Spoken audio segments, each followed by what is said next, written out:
How you going? This is Marcus from the Australian band Star Crazy, and when we're not making sweet, sweet music, we're listening to Robert and Kevin on the InObscuria podcast. It rocks, man. Check it out! InObscuria!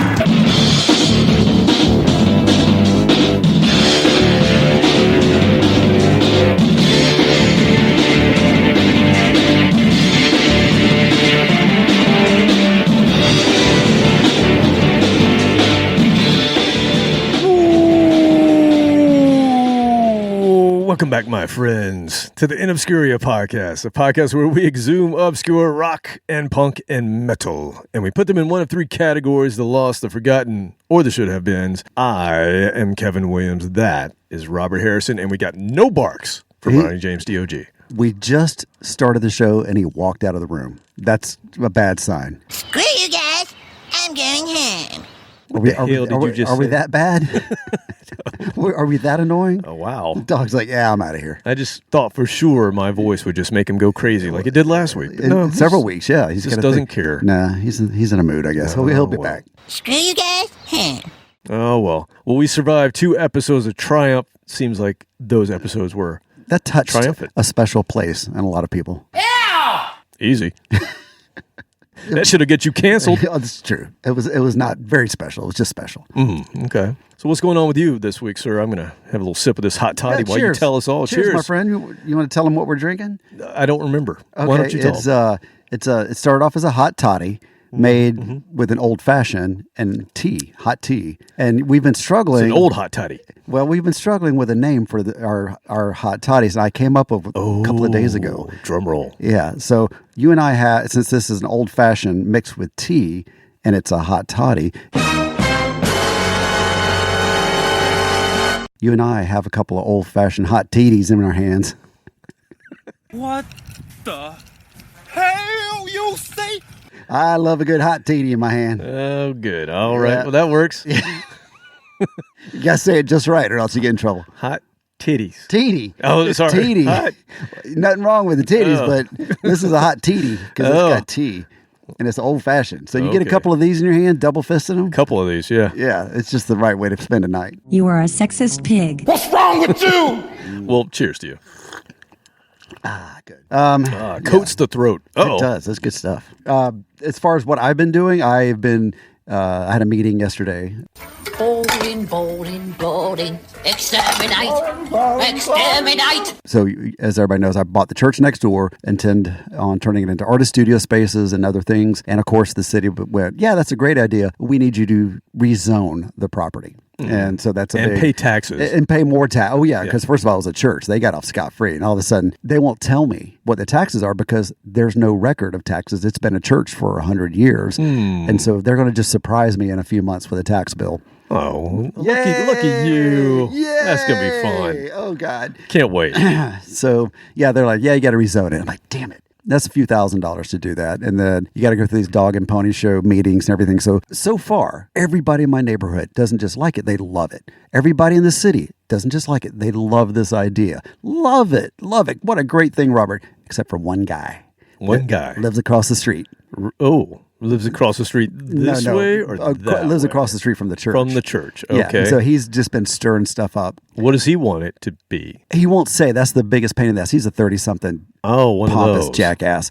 He doesn't even know what the hell's going on. No, but he likes to hear himself talk. And so he's been saying things like, well, we need to just slow this process down. This is moving a little too fast. It's been 4 months. Too fast for what? Yeah, exactly. He just leaves it nebulous like that. And then, Robert, you need to just maybe delay this zoning hearing coming up so we can talk about this more, but never gives out specifics. And so he kept pestering everybody until me and the powers that be said, look, we're going to just call us bluff. Let's just have a meeting, informal meetings. We had the meeting at the church yesterday, invited everybody over, everybody come. So there was 30 people there and 29 people love this idea. They're friends of mine. He showed up, they know did me. And then he shows up. Okay. And so does it have to be unanimous or something? No, it wasn't a vote. It was just an informational meeting. He doesn't get to vote. Oh, okay. City council votes on it later. But like I said, they want us to have this meeting. So he gets in there and just, nobody has any questions. They just look at me and go, yeah, we love it. And then he's like, so what about the parking? What about this? What about that? 40 minutes. It was just him asking questions. Sounds like somebody needs an ass whipping. Yeah, and I'm like, dude, your neighbors are going to hate you after this. So I know some guys. you know some guys. I know some guys. We'll fly in Craig and give him some beer. Get out of waffle. All right, go, Craig. He's over there. That might actually happen. Yeah, we could do that. So anyway, we did the whole thing, and hopefully we've answered his questions, and it'll go smooth. I got 2 more meetings, one next week and one next month, and then... Is he looking for you to grease his palms a little bit? What's he looking for? I don't know. These people, they like to sound important when they go, let's just talk about this some more. He has meetings for work, I'm sure, and that's all he does in his meetings. Well, let's go through this in minute detail when everybody else is ready to get out of the meeting. Boring, Sydney. Boring, boring. Boring, boring, boring. Exterminate! Exterminate! You know those guys. Yeah, I know a lot of those guys. You have some people at your work like that you are all Why about didn't you tell just him, the business. You know what? I love what you're saying. Yeah. I'm going to put that over here on the parking lot. Okay, we're just going to park that over here. Put it in the parking lot. Your question about the parking lot goes in the parking lot. We'll do a little design thinking session later. I should have invited you. I never even thought about that. But next time you're coming with me. I want you to give. What question are you trying to answer? Let's just put it over here on the parking lot, and we will get to that. Well, I did say one of his things he was suggesting. I was like, that's a solution looking for a problem. That's right. And he just looked at me like, what? I love it. I had a meeting with the guy one time, and he goes, I gave him this whole pitch about what we were going to do. I thought it was awesome. He goes, you know what you're doing? I said, no, what? He said, you're trying to solve a problem I don't have. I'm going to write that down real quick. So yeah, I needed some of that jargon to throw back at him. So next time you're going to be sitting next to me, I'm like, Kevin? So Kevin, answer that for us. We must internalize the flatulation of the matter by transmitting the effervescence of the Indonesian proximity in order to further segregate the crux of my venereal infection. If I may retain my liquids here for one moment, I'd like to continue the redundance of my quote-unquote intestinal tract. See, because to preclude on the issue of world domination would only circumsize the revelation that... Well, let me pontificate. Yeah. So that was it. This has been my week of stupid stuff like that. So nothing crazy or exciting. But we had the Ladies of Comedy Night. Hated it. Last Saturday. And that's sold out. Ladies of Comedy Night. It actually, I was surprised that it went over pretty well. And they were funny? According to the crowd, they were. Oh, you were listening and didn't agree. I didn't. Yeah, I was doing the host thing where I'm kind of mingling and checking things like outside. Humor for women? Is that why you didn't get it? No, it was just by women. Okay. And it was a mixture of stand-up and improv. Oh, improv can go very bad. But of all things, the stand-up, improv brought the house down. Really? I wasn't into it as much, but everybody, and all that matters is if everybody else is having a good time. Well, is that something you brought in, or somebody just said, hey, I want to use your space? A friend of mine was like, hey, why don't we do this? And I said, sure. And that's what's fun. I hang out with lots of creative people, and we sit around and we have ideas, and sometimes it's a good idea. So the next one is next weekend, which is Valentine's weekend. I can't wait to hear this one. Yeah. And then we have a Valentine's party. Have you added anything since the snake? What the hell did you just say? We got tattoos, snakes. So it's sold out. Okay. And I told them I told them to please stop promoting it because the stuff they were posting, I'm like, come on. I'm trying to run a respectable house here. Whips, publicly. feathers, tattoos, publicly, and snakes. Trying to keep this house, the beloved Old Smyrna Firehouse, just like the fire truck is the beloved fire truck for the Old Smyrna Firehouse. Now it's just love it. And I had to message my friend. I'm like, can you just stop? And because I'm in the middle of this public zoning, and the last thing I need is this popping up on the big teleprompter behind the city council. Like, Mr. Harrison, while you're here, we have some questions. What you've been doing at your house illegally? Wow. Yeah. Yes, and then the next two. What's the name of it again? It has a name. I can't. I'm not going to say. Oh, you can't say. You can't even say that name of the thing. I can't remember. Let's just say that. All right. So that's on a Friday night, and then that's Valentine's night. So this come out after Valentine's? So this will. Yeah. So I'll come out on Valentine's. Oh, that's right. 'Cause it's Friday. Yeah. So that night you can just imagine what I'll be doing, having fun, and then Sunday we're having flamenco performance with your favorite flamenco dancer. Yes. 6'1" Anya. Swing. Swing. Tentpole. She's a babe. Anya I can hear the from excitement. Poland. I can hear the excitement in your voice. Yeah, she's gonna be here. And then, of course, then there's chefs that cook paella. All right. Yeah. Yes. Paella. That's good and stuff. Anya. It's been a long time. We haven't done this since COVID, so it's been 5 years since we've done a performance. Really? Yeah. I feel like you've talked about it a lot. No, we talked about it like in the past. We've done that in the past, but this is the first time first time in 5 years that I've hosted it. We used to do it twice a year. Time flies. Time flies. I'll save you some for leftovers. Okay. Of the paella. that is. Yeah, to be Yes. specific. Okay. All right. Yeah, Thank you. Just to make sure we don't. All right. Yeah. Yes. No, everything It's that else. kind of show. Everything else will be sanitized and clean. Hot taties. Hot titties. Hot titties, man. I love them. All right. Well, I have nothing to add to this conversation. How are the cats? Oh, you want a cat update? Yeah, do give we? me cat. Where's the music for that? There you Cat go. scratch fever. Cat scratch fever.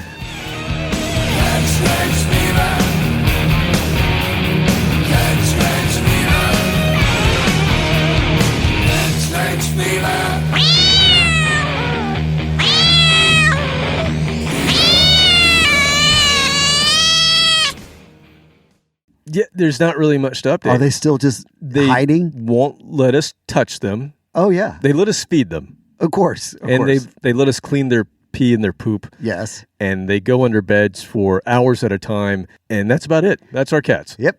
Money well spent. Yes. Aren't you glad you Yes. did that? That's Yeah. so great. The kids really bonding with these little animals that Yep. never come out. Yeah. It's like we have rodents. Or ghosts. And we feed them. Ghosts that you feed and clean. They just haunt the house, kind of. Yeah. Yeah. But tomorrow should be fun. I'll give you an update next week because tomorrow we have to take them to the vet. So that means we have to catch You have them to go get them. and get them in a crate. That should be fun. At some point, they get hungry enough to come out. I know that. That's what I said. Just throw a full can of food Yeah. in there and they'll get out. Yeah, so you're at one extreme, I'm the other extreme, where if I stretch, like go to stand up, my dog is right next to me. Where are we going? And if I move to the other room, gets wherever he is, he comes into the room. What are we doing? What are you doing? Did you sneeze? What was that? You're never alone with this dog. And now he's asleep. Yeah, Oh, he he's looks asleep. so peaceful. Yeah, he does. Oh, he's a sweet little pain What in is- the ass.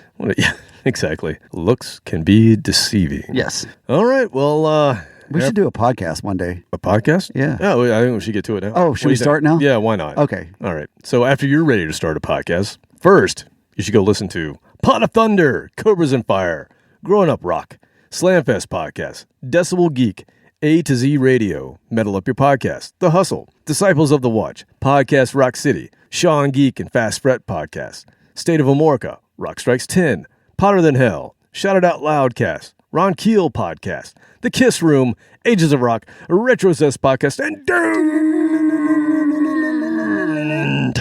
Forget about Monty.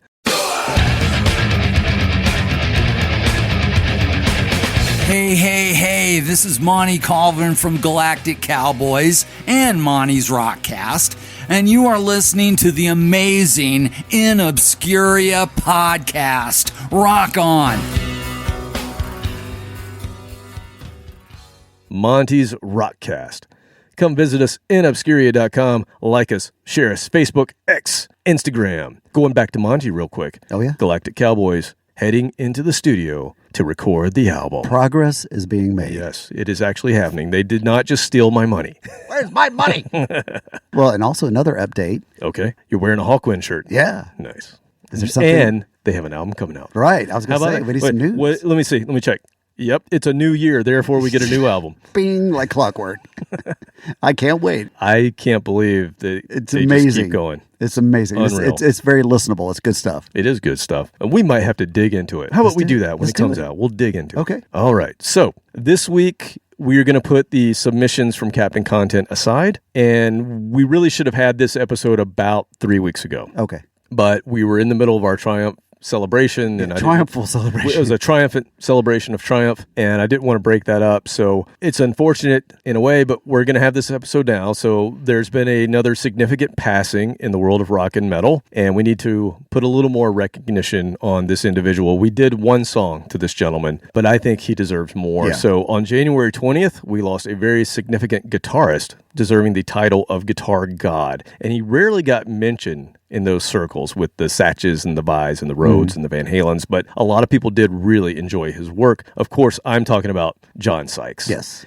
And when we mentioned him, it was usually in the context of him getting screwed by David Coverdale. And we're going to talk about that a little bit tonight. Yes.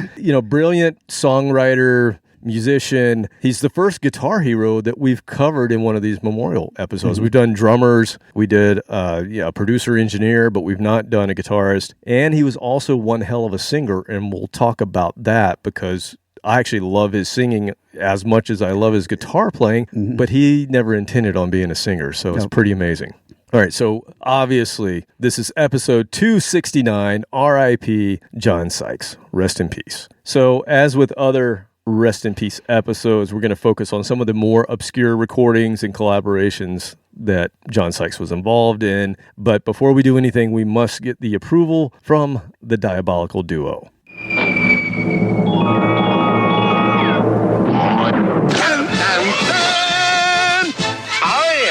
Captain Content. And this is my faithful companion, Mighty K.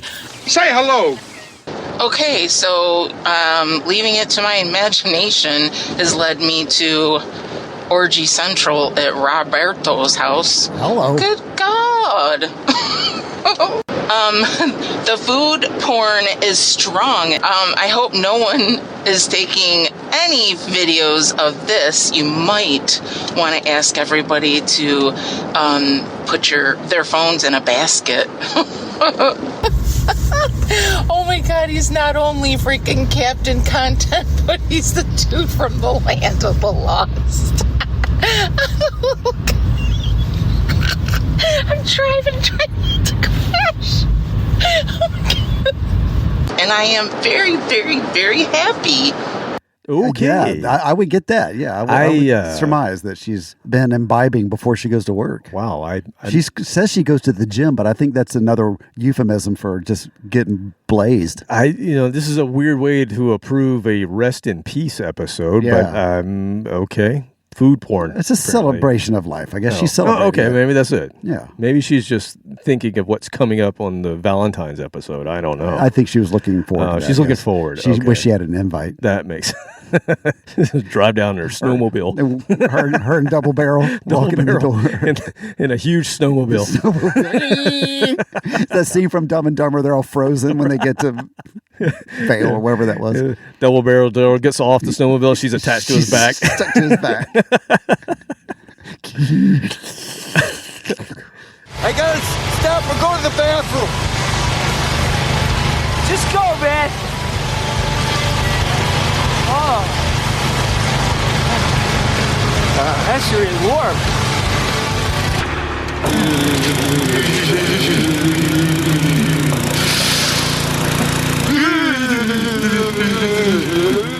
Okay, let's get into John Sykes, shall we? So, most known for his very brief stint in Thin Lizzy at the end of their career, and as a brief member of Whitesnake. He should be a household name because he played on the Whitesnake 87 album. Any idea how many that sold worldwide?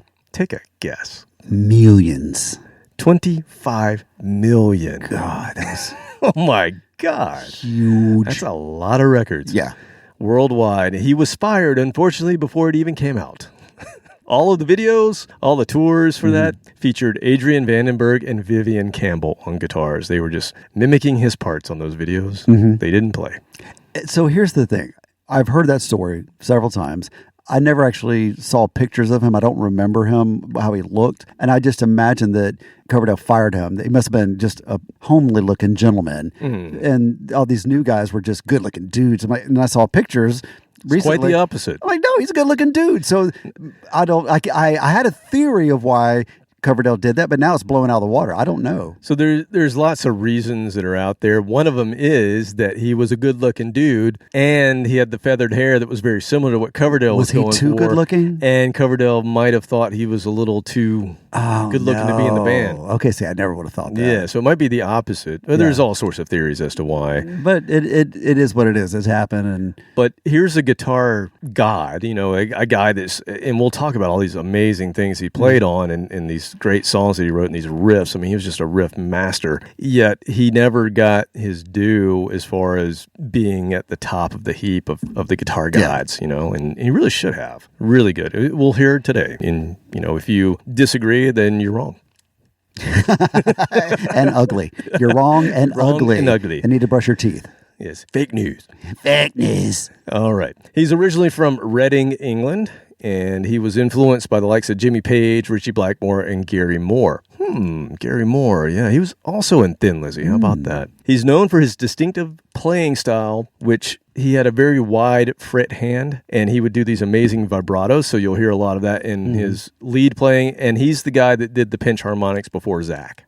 He's the guy that really influenced Zach and some of those other guys in the 80s, late 80s to try to do what John Sykes was doing. In 2004, he was included on Guitar World's list of 100 greatest heavy metal guitarists of all time. Agree. In 2008, Gibson released a limited line John Sykes signature Les Paul, and they were modeled after his 1978 Gibson Les Paul Custom. I did not know that. I bet that's got to be a collector's item. I doubt if they made that many of them, to be honest. But he died from a long battle with cancer. I don't think many people knew that he was battling it, but he battled cancer for a while, and he was only 65 years old. It's too soon. And as we get older, that is not that old. It's too soon. It is way too soon.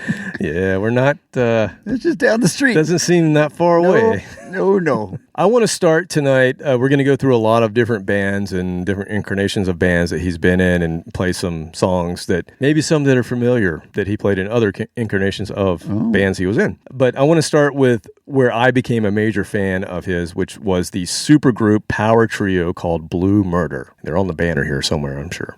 Probably down near you, down there at the bottom. I'm looking. I'll let you know. Yeah, somewhere down there. The self-titled debut Blue Murder album is one of my absolute favorite albums of the 80s. I saw this ridiculously long video for a song called Valley of the Kings. It was on MTV. And remember, I didn't have MTV, but I was on vacation. I remember in 1989, I was with our friend Brandon. Must have been a school trip or something. And I remember seeing this video, and everybody else was making fun of it for some reason because, they were wearing like the pirate shirts, the lousy open shirts. Peak 80s. This is 1989, so it was like we're in the transition, And I remember listening to it thinking, this is like 7.5 minutes on MTV as a single, and this guy is just ripping it up. I didn't realize who he was at the time, and I recognized Carmine Appice on drums. You don't forget the the mustache and all that. And then I also recognized the bass player was Tony Franklin from The Firm, because I remember seeing The Firm, and I was like, this is awesome. And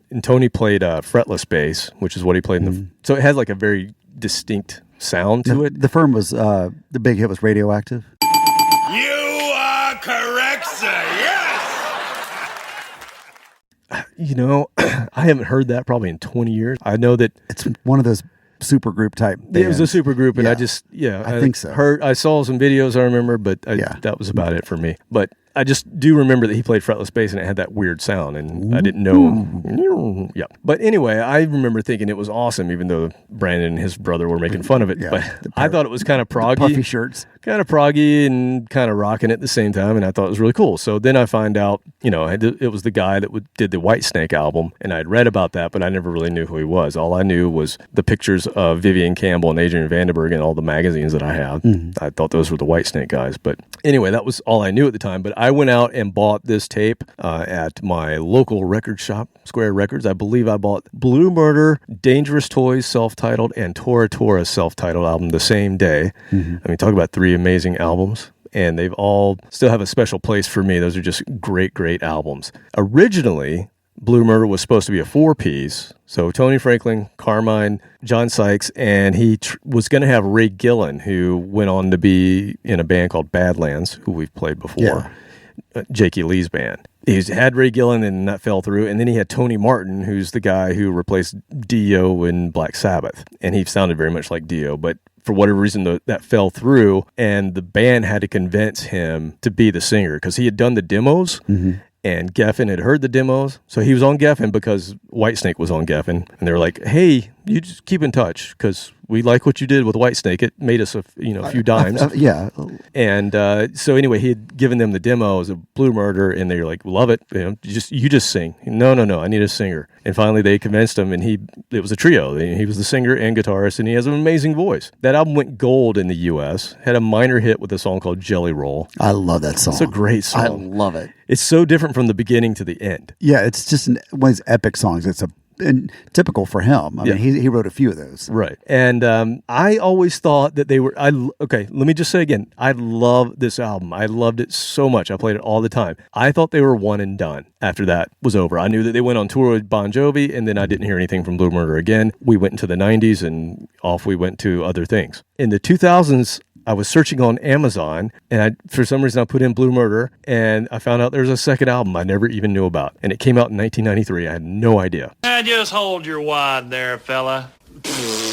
That's how well it did. Nothing but gold right there for us, so for the obscure crowd. Hello. And so I get it, and it features a different lineup. Not only was it a different Blue Murder album, but it had a different lineup. They had Marco Mendoza on bass, so Tony's out. They had Tommy Osteen on drums, and a guy named Nick Green on keys. But Tony and Carmine are also on the record, but I don't know where. They don't really say, when I read the liner notes and all that stuff, it doesn't really say what songs they played on. But they're in the room, but no telling where. So I don't know. I guess those guys just kind of gave up on, hey, it's taken forever to put the second album out, I guess. It reached number 6 in Japan. So Blue Murder, big hit in Japan. Big hit in Japan. Charted nowhere else. I had no idea that this was ever released until years later. And this was 1993. So what's going on in 1993? This is not a grunge album. No. Not alternative. Yeah. It did. Right on the shelf. Yeah. Didn't do anything in the States or anywhere else other than Japan. But I'm going to play from this lost album of Blue Murders. The name of the album is Nothing But Trouble, and I'm going to play the song We All Fall Down.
shaking on the street. Your little sister's starving, and there ain't no food to eat. She's looking for the dealer, she's trying to find some crack. Well, tell your little sister mama won't be coming back. Another form of suicide. No one knows the reason why she's running far away. And though the fools think they're wise and the angels they cry, and the people they all gather round. It was 9:25 when her body arrived, and by noon she was down in the ground. And we all fall down. And we all fall down. And we all fall down to the ground. And we all fall down. It's gonna get you. Just one more hit. Just another hit. You better look out. The feeling's gonna get you. You're going down.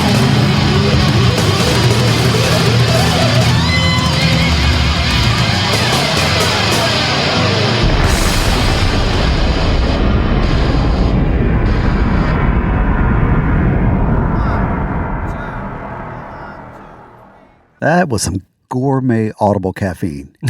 God, that's going right behind Saga on the loose. Ah, yes. When it gets warm and I have to start doing yard work again, instead of going drinking a cup of coffee, I just put on the loose. And now we can add. By the end of the We song, All I'm ready Fall to Down. go. Add this one now. Like by the time that song's over, I'm ready to go cut the grass or whatever chore is of that day. To me, this kind of epitomizes what Blue Murder sounded like. This is, if you listen to the first album, this is very much an extension here to the second album of what Blue Murder was. This may be Carmine and Tony on this one. I don't know. But to me, it just is an extension of that first album. The rest of this album, it's a little patchy here and there. You can tell that he had different players on it. But, I mean, my God, the man's voice. I mean, the guitar is amazing. Yeah, we know that. The That's guitar is established. absolutely amazing. But the voice and what he can do with it, I mean, he almost does David Coverdale better than David Coverdale. He almost does Phil.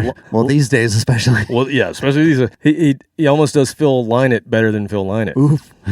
Like, I mean, he really blends the two voices from the big bands that he was in, and that's his voice. And I have to admit, I did not know who Blue Murder was. That wasn't on my radar in the 90s or the 80s. Or, 89. 89, yeah. It wasn't on my radar until 2005. I bought my new car, and it had this thing called satellite radio. Oh, Hair and Nation. It had XM, and flipping through, I see a channel called Hair Nation. I'm like, oh, what's this? And I learned all kinds of hair bands that I'd never heard. They played the ones, of course, the hits, but then they have to have enough content, so they go deeper and deeper. And I heard Jelly Roll, and I remember rocking out to that, going, "This is said, yeah, so love will break your heart." At the I end love of the it. end of it. I'm Oh, like, this so is good. an epic song, not knowing who was in the band or anything like that. And then I think I heard this one. I think they played this one too. Really? Yeah, I think. Because like I said, wow. at some point, they've got to fill a lot of airspace or a lot of time with just a small amount of hair songs. Because, you're like, oh, there's like 50 last year, a couple of hours. You got to play some more. Well, the one thing I didn't tell you, so I saw that, I remember vividly seeing that video on MTV for Valley of the Kings, really was 7.5 minutes long. They didn't cut it down They didn't cut it down, and the album did go gold. Jelly Roll came out after that. It was a minor hit. Yeah. But, it was like, why did you pick that song? Yeah, it's a great song, but why did you pick that out of the gate when there were other songs you could have picked off the album, like Riot or, some of the other ones? A little that more they had? brief. Yeah, that didn't have the length. So, Well, I guess Still the Night set the precedent because that was not a 3-minute song. That's it. Maybe that was the reason. They're like, that was a 7-minute song. That was as a well. hit. We're going to go right maybe. back to that same formula. I think that had something to do with it. Maybe it did. All right, so let's go back to his very beginnings so I can give you a little background here. So Sykes actually got his start in a genre that we hold in very high regard, and I'm talking about Nawabum. That's where he comes from, the new wave of British heavy metal. His recording debut is on a song by a band called Street Fighter, and he's on this track called She's No Angel, and that appeared on a new wave of British heavy metal compilation called New Electric Warriors that came out in 1980. And that's the only song he plays on. The band Street Fighter went on to make an EP, and once he got some popularity, they kind of capitalized on his name, so they didn't really tell people that he wasn't in the band. So like some people bought the EP and thinking John's on it. No, he's not. He only played on the one He was song. once in the band. He was once in the band for an hour and a half, featuring John Sykes at one time. At one time, back then. But that's all Street Fighter ever did. What's the dude that played with Hendrix and then made an entire career of the fact that Hendrix was in his band for a brief time. Yes, Curtis Knight. Curtis Knight, yeah. Curtis Knight made an entire career. Jimi Hendrix. He released like 30 albums featuring Jimi Hendrix. The same songs over and over and over. Yeah, it's sort of like that. But Street Fighter never went very far. But getting back to Sykes, he started playing guitar at age 14, which is about when I started as well. I didn't get quite as good as him. He didn't even seriously get into it until he moved to Blackpool. So after he finished school, so he's already 18, 19 years old when he really starts getting serious about guitar. And he and his buddy Dave Westrup in 1977 put this band Street Fighter together. And like I said, he recorded the one song, and then he got pulled into something else that we'll go into a little bit later. But a cult? A cult. You're right. The Cult. No, he was never in the Cult. Band. No, different band. God, that would have been badass. That would have been cool. Billy Duffy and John Sykes. Ooh, that would have been awesome. We were not ready for that. Oh, that could have been amazing. But anyway, I do have the song. I have a compilation that I bought in the early 2000s called Lightning to the Nations, and it's got all of these great Nawabum songs on it, and I just looked at it last week and went, sure enough, there Street Fighter is there, and it's She's No Angel. So here is John Sykes' first recorded song.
This is another great example we can use in the future if people are like, so what's the difference between Nawabum and just metal? You're like, well, start with this because it's got I'm not a drummer, but it's like a shuffle beat. Shuffle, yeah. Like a boogie. Yeah, like a boogie. Yeah.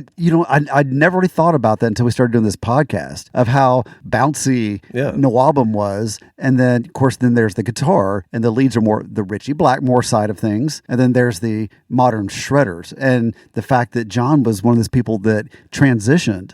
I mean, most of these guys in these Nawabum bands were like still learning. Yeah. And they're working on their craft, and they're going to become the guitar gods of the next 2-3 years. But some people just never made it past that. But then there were some people that changed their style. Like even Blackmore, I know, he got a little more 80s-ish. I don't know how to say that with all the, like I said, the pinch harmonics, things like that. But he kind of stuck to his roots. He was Ritchie Blackmore. He just did his thing. Yeah, but so there's those guitars that you look at that are really amazing in that style. And then I would always say, and then on the other hand, you have John Sykes over here who, like Zach, can make it sound like anything. But the fact that he's done both and been on both sides of that, I love to see the progression. He's like a 21-year-old when they record this, or 22. That's awesome. So Nawabum, you're right. It is what they did is they took the boogie that was hard rock and what they called heavy metal in the 70s, which was very just boogie rock. Yeah. Especially in England. How light heavy metal used to be. Yeah, and they just basically just kind of made it more modern by the late 70s, early 80s. Yeah, turned the gain up a few more to 12. To me, this was like a perfect mix of Paul Di'Anno, Iron Maiden with Thin Lizzy. Yes, exactly. I was going to say it kind of had that Thin Lizzy vibe to it, yeah. Yeah, so how interesting. Thin Lizzy vibes here. Maybe we'll talk about that later, yes. But that's not where he went. So this came out in 1980. Again, it's just a single. The same time in 1980, there was a Nawabum band who got signed to MCA, got a major record deal. And that was a big deal for these bands because most of them were kind of underground. They were on Neat Records or Logo Records, or there were all these like smaller labels that were doing these independent releases in the UK. But to get to sign to a major like Maiden did, Def Leppard did it, right? Saxon. And then this band put out an album called Wildcat, and it reached number 18 on the UK album chart, and they wanted to fill out their sound. They only had one guitarist, and they wanted to fill out their sound, and they've got this big appearance that they're doing at the Reading Festival, and right before they got the Reading Festival lineup together, they went, you know what, John Sykes, why don't you come over here and join Tigers of Pantang? And so he joined the band Tigers of Pantang. It's one you don't really know. Yeah.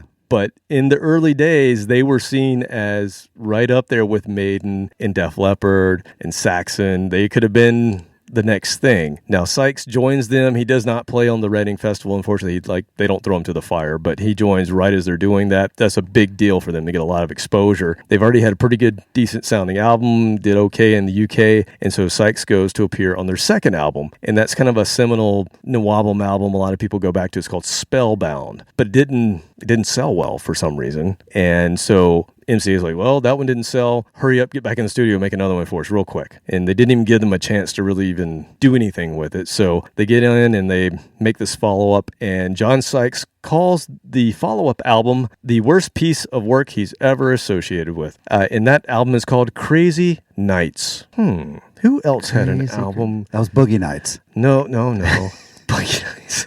He's a boogie nights. It's such a classic. No, I'm thinking of Kiss. There's a Kiss connection with a K, sort of. Maybe. Yeah, no, it had nothing to do with the Kiss album. Okay. No, the Crazy Nights came out in 82, but it didn't sell well either. So Sykes was like, I'm out. Like, you guys were riding high when I joined, and you've just tanked ever since then. So he only did the 2 albums with them. They did 2 songs of his on their next album as well, but that's not really him playing on it. He jumped ship. You know what he did? He went to L.A., and he said, Randy Rhodes is no longer there. I'm going to go audition for Ozzy. Fill that void. Yeah. So he was one of the guys that auditioned for the Ozzy spot. Obviously, he didn't get it. Yeah. But who was the first guy to I know the guy from Toto did a couple of shows. He wasn't an official member, but it was the guy from Night Ranger. Night Ranger. Why did I say Toto? I'm thinking of Luke Lukather. Yeah, Steve Lukather never played without no, that. But it was another band that I never would associate with him. But yeah, Night Ranger. Yeah, he filled in for a show or two. No, he played for a little bit. Okay, I thought it was just short term. And then they got Jake. After that. So Sykes did not get the role in the Ozzy band, but he met this guy named Phil Lynott, who he was a big fan of, and he wrote and recorded a song with Phil, but it was for a John Sykes solo album because the record company went, okay, we think you got something here, John Sykes. We'll put you with Phil and see what you guys come up with. And it wasn't long after he put out that one single, and then Phil's like, yeah, why don't you just join Thin Lizzy? And that's what he did. Was he directly following Gary Moore? Yes. Snowy White. Okay, so right after directly. Snowy White. A hero of his. Yeah. And he's writing God, with that's gotta be awesome. Phil Lynott. So it had to be amazing for this guy who's just like jumped bands and just gone up and up. Fell into a great spot. Yeah. But we'll talk about that later. Okay. Let's get into Tigers of Pantang. I'm going to play something from Spellbound, the album that he actually likes, not the one that he hates. And this is a song called Blackjack.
That singer was kind of a hybrid of Paul Di'Anno and Ted Nugent. I was thinking he sounded like Dickinson a little bit. He's like a mix of... I guess all of that, but he had a little bit more of a speaking voice, didn't quite go really high like Dickinson can, but still in that range. But yeah, absolutely, it was... The needle has moved a little bit from the old school to going a little bit towards the metal that we know of, that we think of. Still bouncy. Still bouncy. Had the Nawabum bounce. Yeah. I think we just coined a phrase, the Nawabum bounce. Nawabum bounce.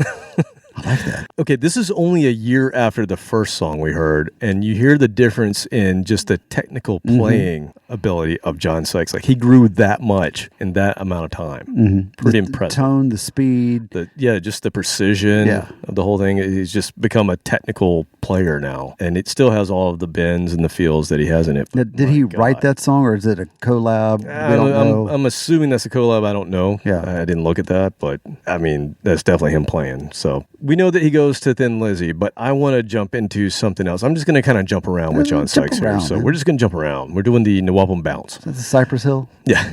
So, as with most guitar heroes, in the 90s, Sykes was asked to appear on one of these tribute albums because that was a big thing.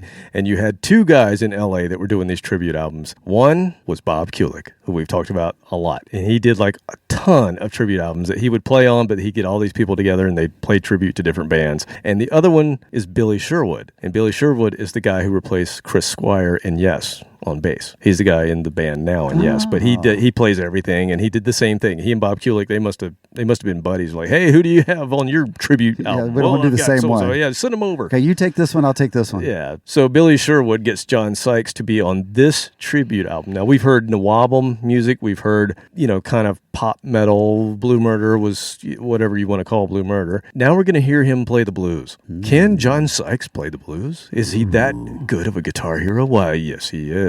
So here is a song called Pride and Joy from an album called Crossfire, a salute to Stevie Ray that came out in 1996. John is not singing on this. This is not his voice. This happens to be Ron Young from a band called Little Caesar and Manic Eden. We've played Manic Eden before. Caesar. Pizza.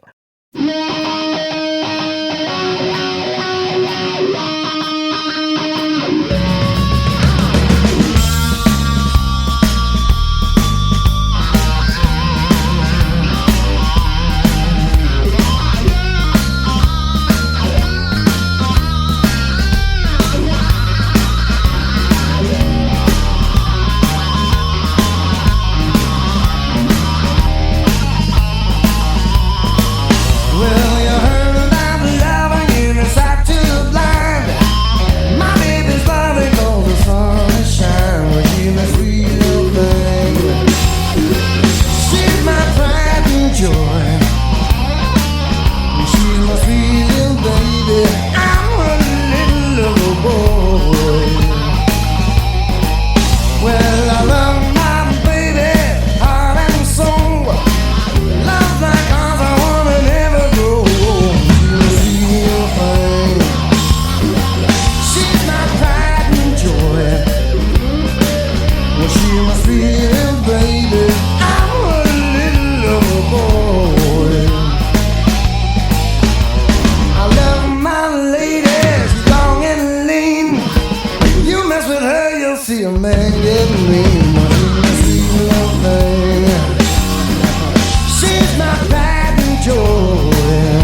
God.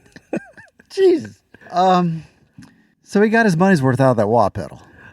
So here's what was going on in my head. It was like a Spinal Tap moment where he's like keeps stepping on it to like cut it off, and it won't cut off. Because at the beginning, the first part of the guy's starting to sing, and the wah's still going. Usually they kind of lay out a little bit while the singer does his thing. Yeah.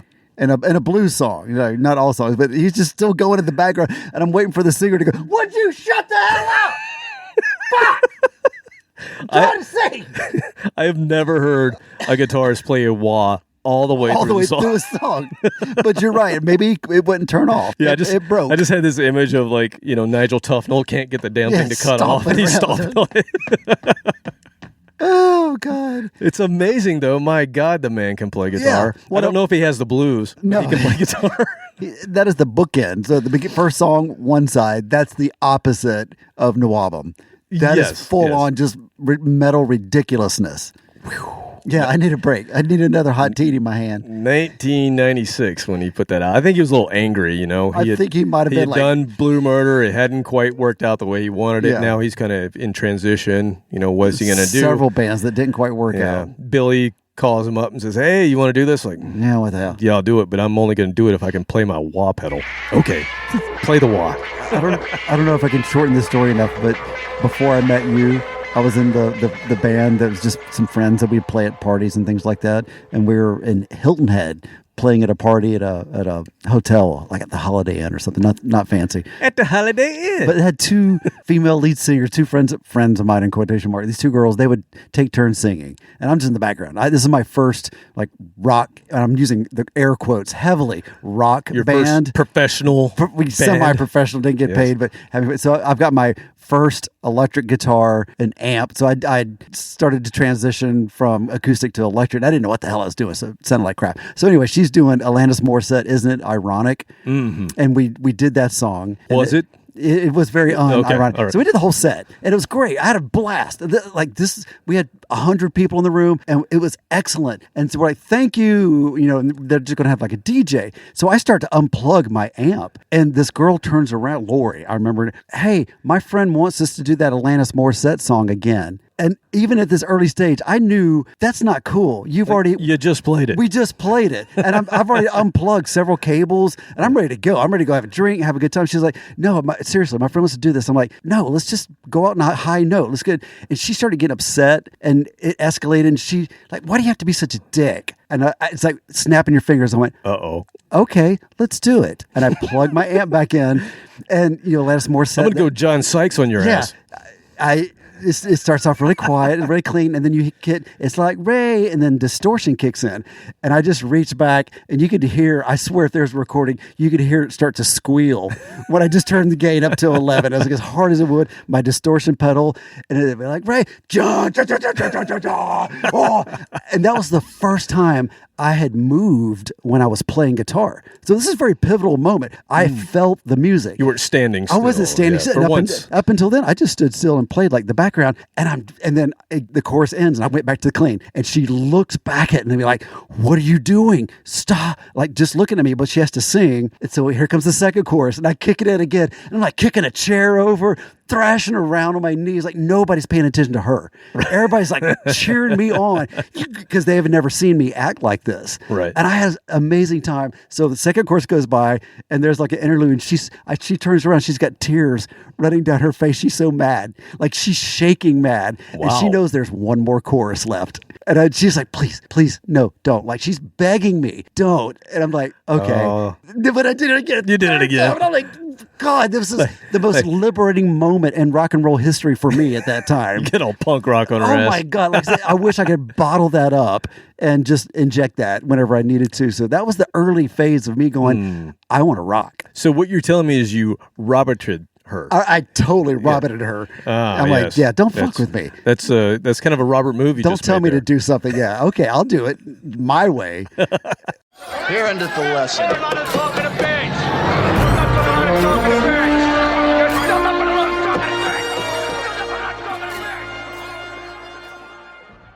You dick! And every time to this day, that was. I've seen that a few times on stage. Yeah, you've seen that. Yeah, I don't sit down and just be quiet. That would be 1996. Let's just say same 96. year that John Sykes was doing this. So almost 30 years ago, I still, when I hear that song on the radio, I turn it up and I just relive that moment again and again. It's the best thing ever, being spiteful. I can do. I think my friend needs to embroider that. Revel in your spitefulness. The little motivational things that you stitch or embroidery or knit or whatever that is. I don't know. There's I can do all things through spite. It strengthens me. I think that's in the Bible. I'm pretty sure. Yeah, I'm pretty sure. But yeah, I had to say it because that's the best feeling ever. Just like. All right, so we just tried a little John Sykes blues. I mentioned that the first time I ever was really aware of him, it was the epic Blue Murder song Valley of the Kings, and it was rockin', but also a little proggy. So we got him bluesy. I thought you were going to say it's a little potty, rockin' and potty. No, proggy. Oh, proggy. Little progressive-y. So we heard him get bluesy. What happens when we pair him with a former keyboardist from Dream Theater? There's not a lot of noodly going on. What's going to happen? Some noodling. And it's not only this keyboardist, although it is his album. So I'm talking about a certain keyboardist who we've talked about more recently on our Black Country Communion. Should have been huge episode. I'm talking about a good one. Derek Sherinian. So the keyboardist from Black Country Communion. He was in Dream Theater for a bit, then he went solo, and he invited a bunch of friends to play on his solo album, one of those friends being John Sykes. And he said, hey, why don't you come play on my album, Mythology? Why don't I'll get Brian Tichy on drums. He's a well-known session guy. He's very good. You can keep the beat. And why don't we get Zach to play too? So we'll just get Zach and John Sykes together. Yes, Zach Wilde and John Sykes. We're about to hear them together playing a proggy song called God of War. You ready for this? Oh, I'm going to sit down.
That's a great example. The keys really helped make that song because you had to have some type of glue to hold these two guys together somehow, keeping it as a cohesive song because it's like a nuclear reactor about to just melt down, just shaking.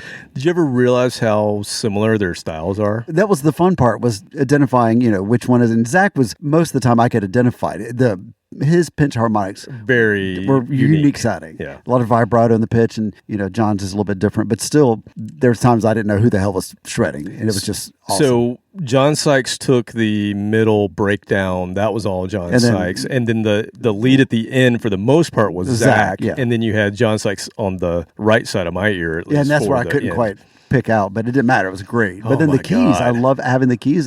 Derek Sherinian is, man, he is just so talented of a dude. And he's like this, I mean, he plays with everyone. He has, let's see, other than Dream Theater and Black Country Communion, he's toured and recorded for Alice Cooper, Billy Idol, Joe Bonamassa, Michael Schenker, Sons of Apollo. He was a member of that band. And we mentioned before, he happened to be the keyboardist during the Revenge era for that certain band that was about to put makeup back on, but they weren't doing it quite yet. They were almost there, but they weren't, what I'm talking about? Angel? No, it wasn't Angel. Who was it? Oh, it was Serge's second Kiss connection with K. Who knew? We'd get two in this episode. He has 9 solo albums, Derek Sherinian does, so he's just a hired gun. He is a hired gun who keeps very, very busy, and he's in high demand. Good. And he's super fit. You ever see him live? He's like, he looks like he's all roided up. Well, he could take over when what's his name? I can never remember his name. Retires from Sticks. The second Larry. dude. Larry. God, I can How never can you remember not his name. remember Larry? Come on, Larry. Have you met me? Larry Gallagher. Larry, yeah. Whenever he retires, they need a third keyboard player. Derek's got a little cheesiness in him, too. I'm sure he might be very good. Hey, if they tell him, but we've got a spinning keyboard. Ooh, hello. Hello. Be right there. All right. Now we're going to get into one of the bands. So one of the bands you think of when you think of John Sykes, but this might be a little twist on it. So a few episodes ago, we ended with a brief tribute to John Sykes by playing the title track from the last full-length record from Thin Lizzy, Thunder and Lightning. But that's not the only album. That was Thin Lizzy's last album. They broke up after that, but that's not the only album that John Sykes appeared on with the name Thin Lizzy on the album cover. Phil died in 1986. The members of the then current version of the band kind of played tributes, one-offs. They celebrated and mostly did that without John Sykes because he went on to do other things. He went on to Whitesnake. Yeah, by 86, he was busy. Yeah, he had things going on. He was making some money. But after Blue Murder ended around 1994, he decided he would do something and pay a little tribute to his friend Phil, and he put together a new version of Thin Lizzy with the members from his era. And he filled that bass spot out with Marco Mendoza, who he had been playing with on the Blue Murder shows. He was the second bass player in Blue Murder, and so they kind of had a full band, and they went out and they did Thin Lizzy, but without Phil, it's not really Thin Lizzy, but they toured kind of as a legacy act for several Skinny years. Lizzy. Yeah, they were Skinny Lizzy. They did it for several years, but in 2000, they released a live album. And by that point, Brian Downey, the original drummer of Thin Lizzy, had left. They got Tommy Aldridge, who is the guy that looks like he's 70, even when he was 20. 42. And now he is in his 70s, and he still looks the same. He plays with his shirt off still, but the guy that was in Black Oak, Arkansas, he was in Whitesnake. He's been in every band you can think of. But they got Tommy, and they made a live album. Who did the singing? That's the thing. Oh. That's the thing. So I mentioned how great of a singer John Sykes is. Let's hear what he did in Thin Lizzy. He sang the songs, and he pulls off a really good he filled it up. He really sounds, you tell me. Here's a classic Thin Lizzy song from One Night Only that came out in 2000 under the name Thin Lizzy. Sounds like Thin Lizzy, but without Phil, it's kind of not. But here's the cowboy song. Hey, we got any cowboys out there tonight?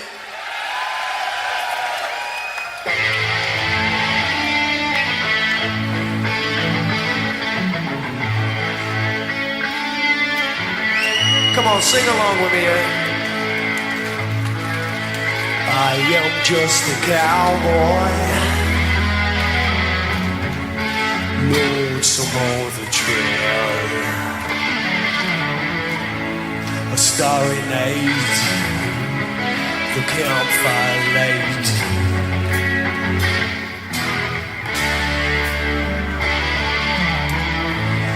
the coyote call,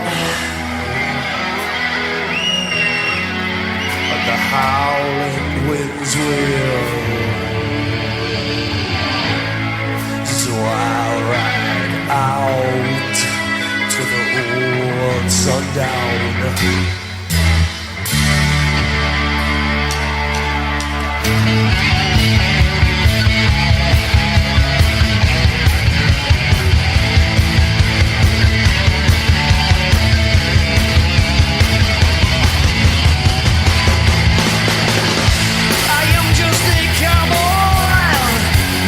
I'm on the trail.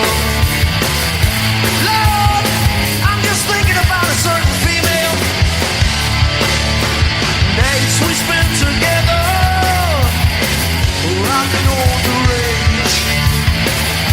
Looking back, it seems so strange. Roll me over and turn me around. Help me keep spinning till I hit the ground. Roll me over. Let me go, right near the rodeo. I was stuck in Texas, I didn't know her name. Lord, these southern girls seem to say, down below the border, in a town near Mexico. I got my job, busting rhymes for the rodeo. Roll me over and turn me around. Help me keep spinning till I hit the ground. Roll me over, let me go. Right near the rodeo, here I go.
What a great song. What a great rendition of that. Not, as we like to say, sympathetic. It wasn't overdone. They kept to the original pretty close, but it had just a little bit more oomph to it, which I love because a lot of Thin Lizzy songs I love, but I want a little bit more each Never time. felt like the gain was all the way up on some of those recordings. And this, from the 70s, and we've talked about that. It took a while to get to that point, and everybody was getting deafer, and so they had to keep turning up louder. Keep turning up. But I think I heard that song the first time listening to a cassette that you gave me. Oh, Go really? figure.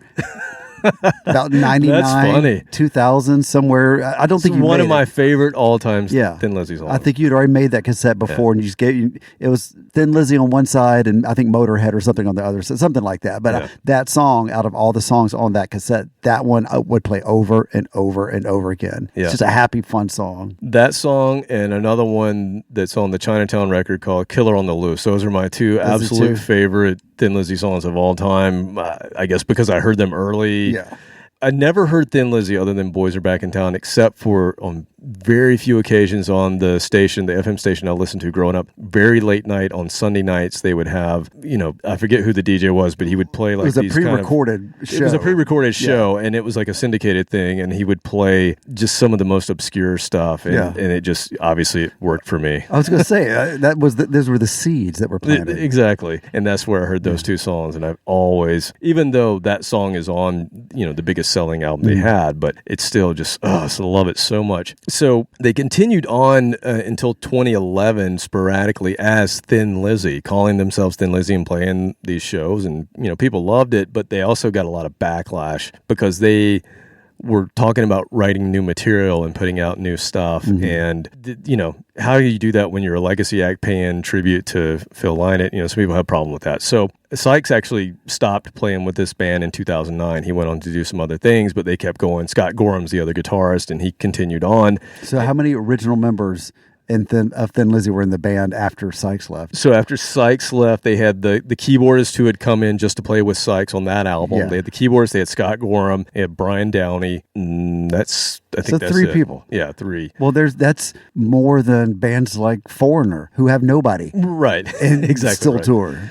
So when they said they wanted to release new material, they did rename themselves, and they put out 5 albums under the name Black Star Riders. Okay. That's for another episode because those albums are amazing. Worthy of hearing. They are so good. They do have a very similar sound to Thin Lizzy, but it's those guys from Thin Lizzy. But that reminded me a few weeks ago when John passed away. Of course, there were tributes online, but also was in my truck and happened to have the radio on, terrestrial radio.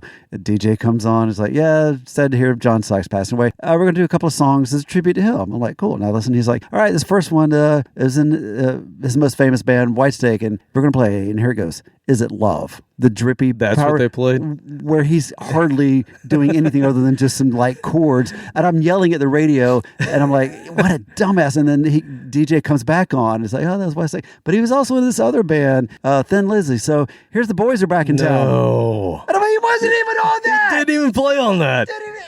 God. They could have played Cold Sweat. He played on that one. And I'm just click, turned it right back off again. I tried to give it the benefit of the doubt, and they disappointed me within 5 minutes. So that's what people knew, was that he was once in one of those bands, and they can't even get it right. Makes sense. Idiots.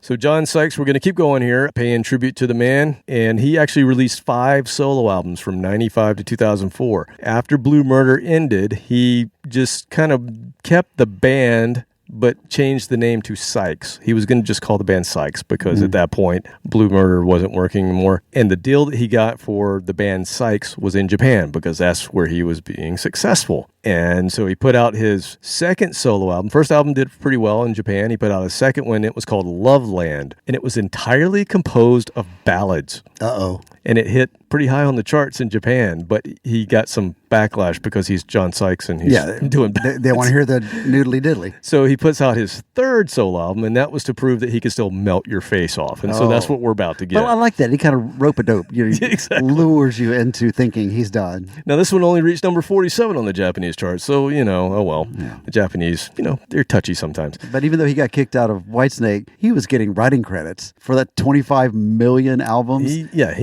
probably made some good. I think he had a good savings account. Yeah. So I'm going to play a song that may or may not be about David Coverdale. Ooh, these are the best. Let's listen. The name of the song is Cautionary Warning, and it's from the album 20th Century that came out in 1997. You be the judge.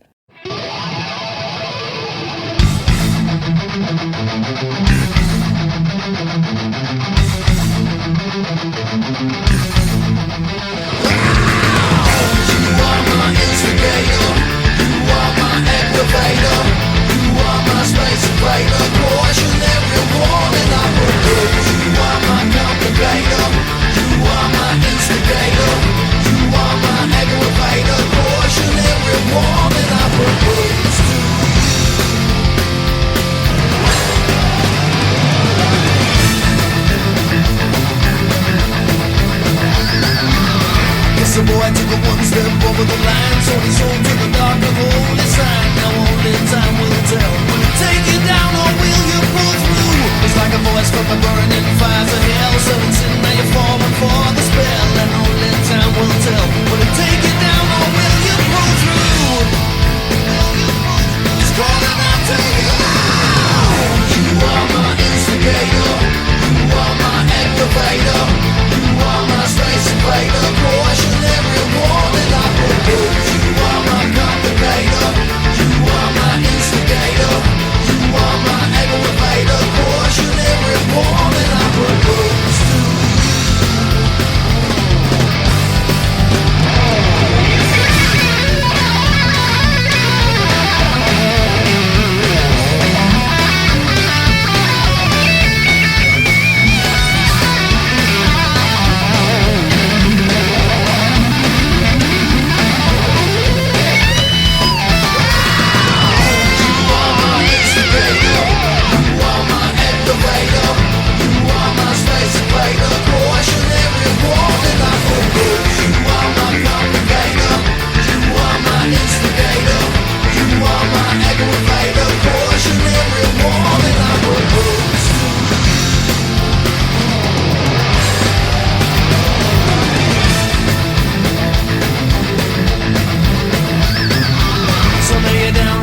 to self-control to the one you believe could save your soul. Now only time will tell. Will it take you down or will you pull through? Like a voice in the darkness of the night, telling tales you become what you despise. And only time will tell. Will it take you down or will you pull through? You are my instigator.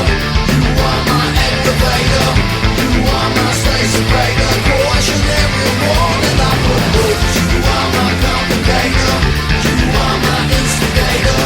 You are my aggravator. Cautionary warning, I'm talking about the isolation, complication, aggravation, voices in my head.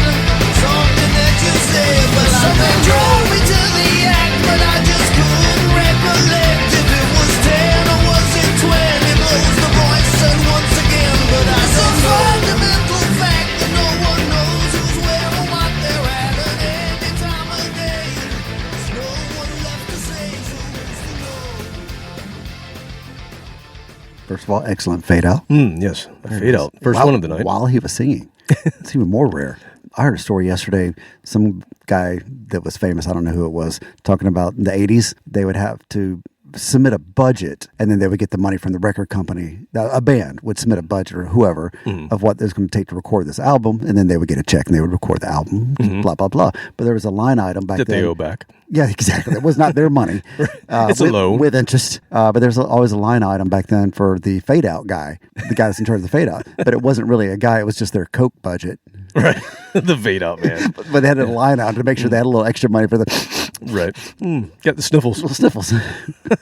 Whitesnake sniffles. Yeah, so the lyrics here, you are my complicator, you are my instigator, you are my aggravator, cautionary warning, I propose to you. It could have been anybody I've dated or David Coverdale, which is separate things. I've never dated him. So another line, you're my instigator, my aggravator, you are my space invader. Oh, that's Some Ace Frehley lyrics right there. I'm sorry. Yes. Oh, wait, who's that? Ace Frehley. Acme Freely. Where's he from? Where do I know that name He's from New York. Oh my God. Is it a third Kiss connection? Uh-oh. Kiss! Oh no. We're in that danger zone. We went there last week, too. We did. Okay, we got to pull it out of our ass for one more. We'll try to get one more. Okay. Okay, yeah. So, I don't know. 1997 was when that came out. Let's go back to Blue Murder. We're going to end the show. Okay, We started with Blue Murder. yeah. We're going to end with Blue Murder. We should, after that one. Not only did they have a second album I didn't know about, damn it if they didn't have a third album that I didn't know You're about. slacking. They caught you just completely napping. Now, they only released it in Japan, so there that's you why. go. 1994, this came out in Japan. It's a live album, Blue Murder. So it's the four-piece version of the group that did the second album. Live at Budokan. I don't know where it was, but it reached number 7 on the Oricon charts in Japan in 1994. At that point, I would just move to Japan. I would just go ahead and bask in all that glory. I think that's why he continued to release albums as Sykes in Japan. Very smart, yeah. Him and Firehouse. Both those guys, yeah, bands, yes. So while I cannot play anything from Whitesnake 87, I'm not allowed to play anything from that album. No, we've heard it. Or go listen to it yourself. But maybe we should hear a live interpretation of what Blue Murder could do to one of those songs that he helped write. And got a little bank on. I love a good loophole. Yeah, so, and why not, since he wrote the song, since he got kicked out of Whitesnake because of the singer, why not let him sing it? So, this is good. Not only is John Sykes playing this, but he is singing this Whitesnake song that he helped write, and it's a pretty big one. It's happened to be called, what is it? Oh, I see here. Still of the Night. I've heard of that Live by I've Blue heard of Murder. that. Oh, boy.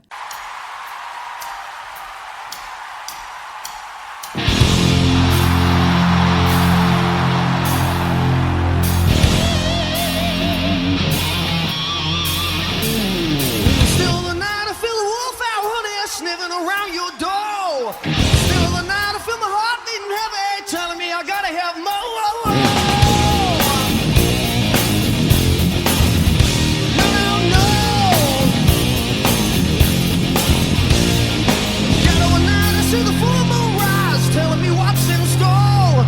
My heart started aching, my body started shaking, and I can't take no more.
So was that the encore? Yep. I was going to say either that or go straight into Jelly Roll or go from Jelly Roll right into that. And it'd be unexpected, kind of expected, but just one of those things that knocks you off your ass.